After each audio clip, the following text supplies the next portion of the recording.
300 years of history. Recovery of the memory. Arad, an urban destiny modeled by the flow of the Mureș River. As of the 18th century, the development of the town of Arad was due to the effort and talent of a multi-ethnic population, part of which was the Jewish community. Over nearly 3 centuries, the Jews of Arad had an outstanding contribution to the economic prosperity, to the flourishing of the cultural life, and the city functions. Since 1717, when the first 2 Hebrew merchant families were allowed to settle in the city, the Hebrew community has progressively increased. In the first decades of the 20th century, the Jewish community made up 11% of Arad's population. The latest official census, carried out in 2011, revealed a sad fact. Only 100 Jewish people out of the thriving community which contributed everything it had best to the evolution and history of Arad still live here. On behalf of 3 centuries of history and memory of each of our ancestors and parents, we have a duty to save the testimonies attesting to the existence of the Hebrew community in order to pass on the symbolic legacy of the generations who lived in this area, who worked here, created and gave this city wealth, beauty, and life. Material traces attesting the passage through time of generations of Arad Jews can be found in almost every corner of the city. There are emblematic buildings, houses which render a note of charm to the city, being cultural landmarks, and institutions which are a model for the entire society of Arad. They keep in people's memory rabbis, community leaders, lovers of the arts, philanthropists dedicated to their fellows, or visionary entrepreneurs who left a mark on the life of Arad's Jewish community and on the history of the city. The first great leader of this community was Chief Rabbi Aaron Korin, whose personality and vision profoundly reformed the life of the Jewish communities across Europe during the first part of the 19th century. The synagogue Neologist, inaugurated in 1834, is the project initiated by Chief Rabbi Aaron Korin. The construction process encountered a series of obstacles, and its completion was possible only in 1834 by means of an ingenious solution found by Judge Moses Herschel, who traveled to Vienna and offered the new building to the emperor. The offer was accepted, and the authorities could no longer oppose the construction of an imperial property. The organ was built in 1841. The successor to Chief Rabbi Aaron Korin, Chief Rabbi Jakob Steinhardt, introduced in 1845 the first sermon in the Hungarian language. In Arad, the ties between the Jewish and the Christian community were cordial. The invitation which Chief Rabbi Rosenberg received in 1892 during the ceremonies held on the visit of the Roman Catholic bishop in the city, serving as proof of this amicable relationship. The Jewish entrepreneurship had a major contribution to the economic development of Arad. For instance, the Chamber of Commerce and Industry of Arad, which had its first headquarters in the central square, was founded and led by Jews: Paul Wallfisch, Ferenc Grunwald, Theodor Ottenberg, Armin Elish. The first machine tools factory was founded in 1877 by the Jewish entrepreneur Karl Asial. The Neumann family name is honored in the collective memory of the citizens of Arad, founders of Arad industry, promoters of the technological progress, but also of the responsibility towards the community. The members of the Neumann family had a major contribution to the economic, social, and urban development of Arad for a century. The first mention of the Neumann family in Arad dates back to 1851, when the 3 brothers, Adolf, Eduard, and Daniel Neumann, appear as owners of the Spirits and Yeast factory.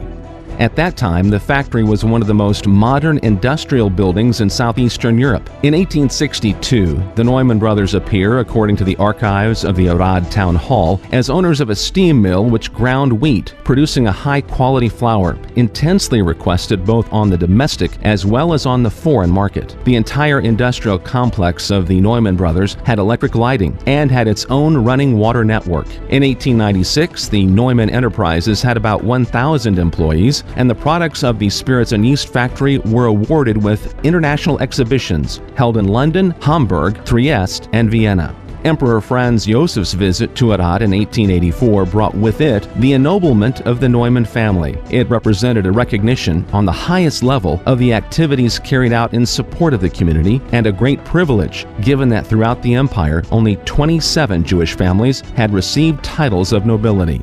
After having received the title of Baron, the Neumann family built their imposing residence in the center of Arad, a 2-story palace and a ballroom. In 1891, Maria Neumann, as president of the Hebrew Female Charitable Foundation, involved herself in the setting up of a canteen for the poor and elderly. The Neumann family financed the construction of a kindergarten and of a school in the Guy neighborhood for the children of the people employed at their factories. These educational institutions were opened in the school year 1892-93, having been later attended by the children of other inhabitants of the Guy neighborhood as well. In 1905, the Neumann family made an important donation for the construction of pavilions for the infectious diseases ward of the Children's Hospital. In 1909, Carol Neumann founded the textile plant, one of the most successful factories in Arad. During the interwar decades, the businesses of the family were led by Eduard Neumann, followed by his brother Francisc. He modernized the manufacturing process, brought engineers from Germany, Austria, Czechoslovakia, and Switzerland, made out of ITA the most modern textile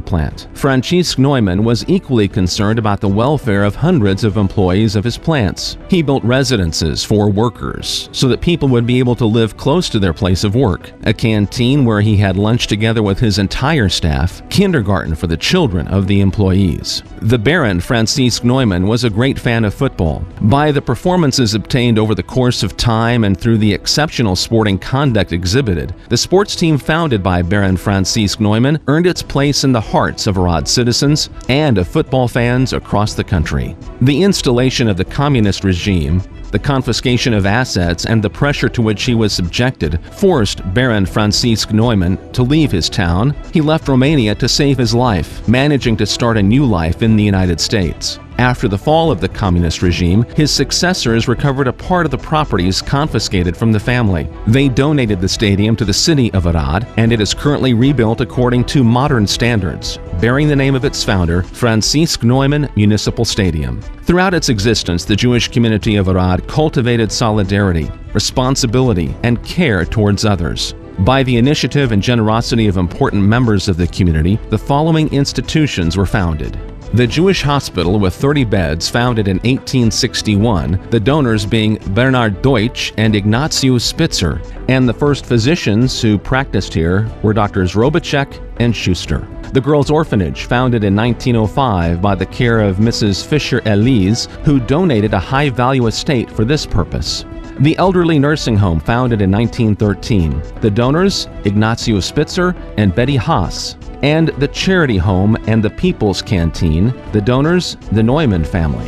Over the course of time, the Jewish community gave Arad important people in all the fields of the city's life: doctors, lawyers, sports people, artists, and public service officers. The Jewish community of Arad played an active part in Arad's cultural flourishing. The Herschel Theater in 1817.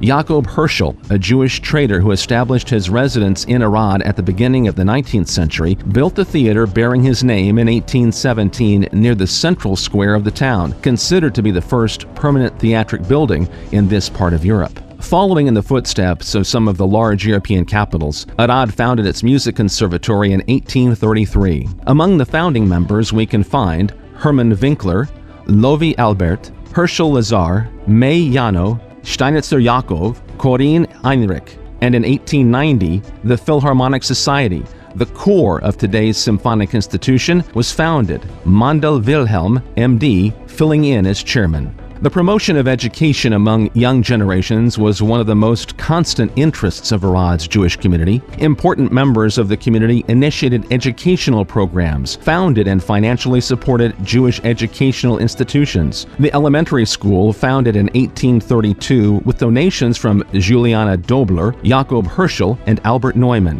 In 1851, the professional school was founded, followed by an exceptional girls' high school in 1855. Next to 3 centuries of Arad's Jewish community history are 3 cemeteries: the Old Neologist Hebrew Cemetery, the Hebrew Orthodox Cemetery, and the New Neologist Cemetery. Out of these 3 cemeteries, the Old Neologist Cemetery is the largest one, hosting 10,000 graves.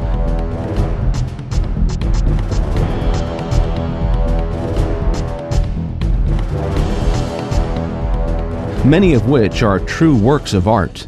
Eroded by time, without having anyone to take care of them, the tombstones have slowly sunk, together with the memory of those gone.